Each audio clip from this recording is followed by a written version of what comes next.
MothUp February. I'm so excited that you could be here.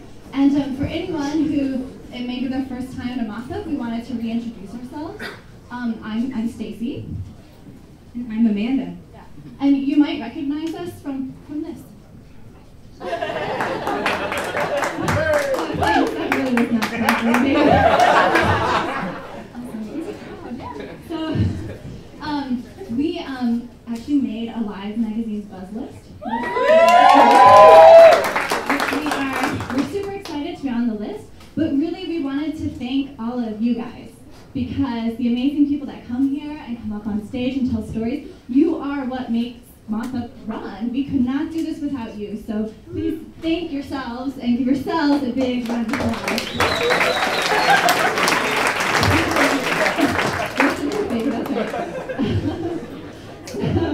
You may know that MothUp features true stories told live without notes, and we have some amazing storytellers tonight, and I am actually on the list to tell a story.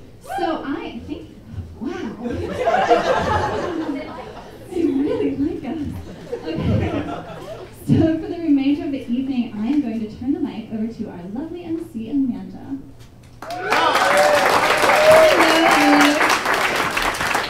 First of all, before we get started, while MothUp wouldn't be MothUp without Stacy's brains and my brawn, we have a few extra people that make this happen. I'd like to give a shout out to our AV club, Alan, who's doing video tonight, and Tom Clark, who's also doing some backup video. Our photography department consists of Neil Doss and Leah McRoberts tonight. And our recently appointed VP of graphic design is Amanda Yates. She's here somewhere, and we're excited about things she's going to bring to the table as well. Tonight's judges are, we have two Kellys. We have Kelly Von Plonsky from Subterranean Books up here on Del Mar. I'm really excited to hear about tonight. We also have Kelly Hamilton from Alive Magazine. And as is customary at some of our MothUps, we'd like to pick one person from the audience, just so there's three people, they don't have to come to fisticuffs, like make it a little more even. So if anybody wants to volunteer, throw a hand up, you can be a judge. Somebody? Right here, she can be a judge. So we'll talk to you later, or the other night. Alright, the way tonight's gonna work, we will be pulling names randomly out of a hat. So if you were on the list to tell a story, get on the edge of your seat now, stay there, hold your breath. But we're gonna start off tonight with, we've already pulled it out, and it worked out really nicely. This gentleman has told stories on the MothUp stage before, and by stage, we mean Stacy's living room at our first MothUp last year, when there were about 7 people there. So we were very excited to have David Frederick on the stage.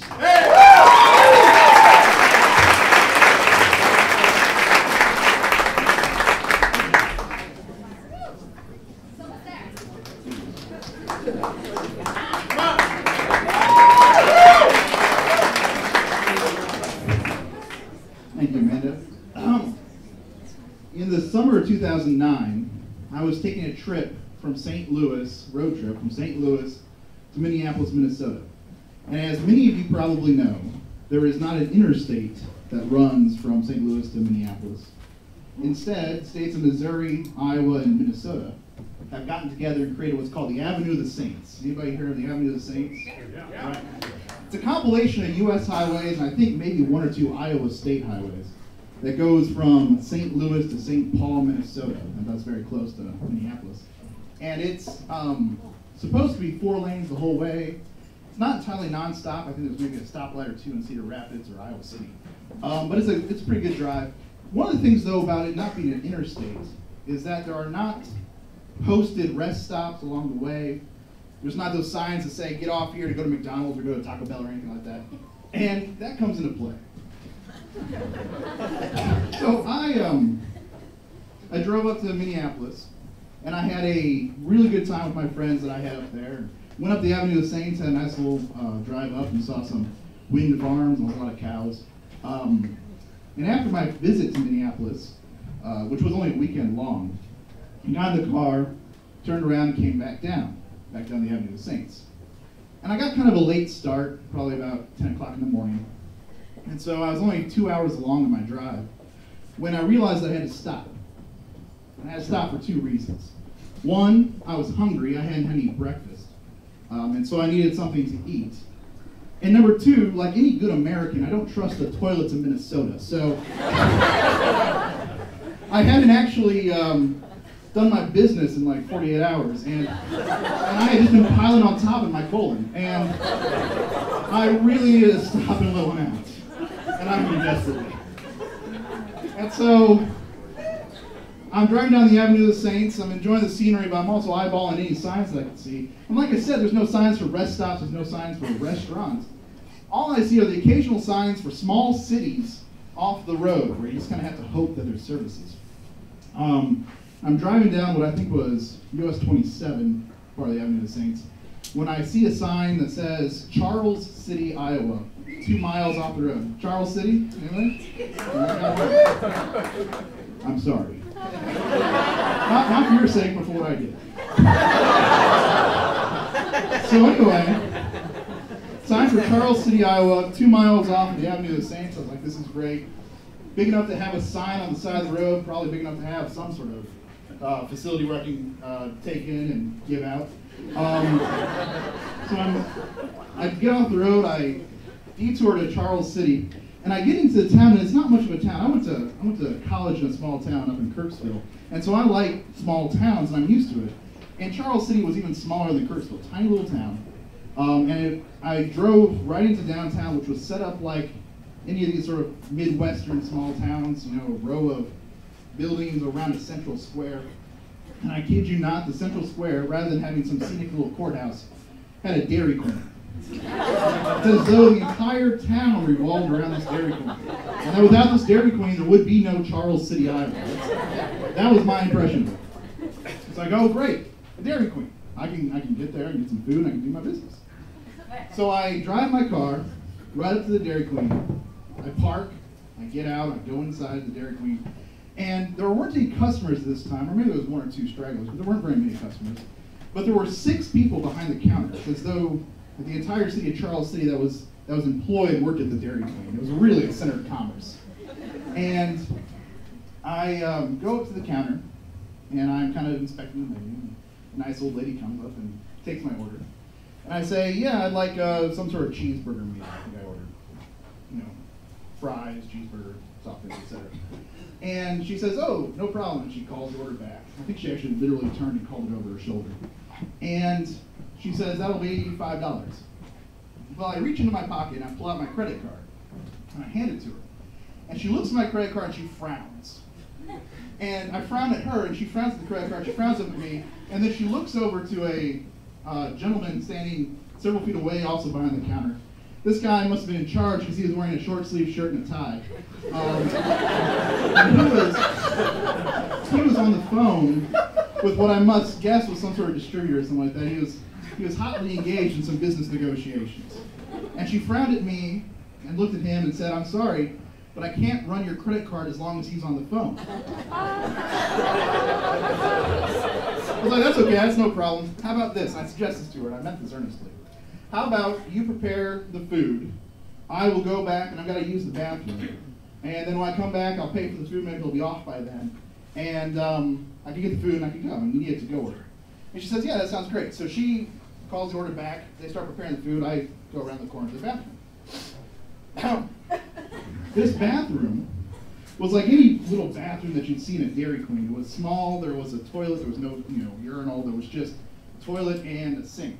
And the door locked, so you had some privacy.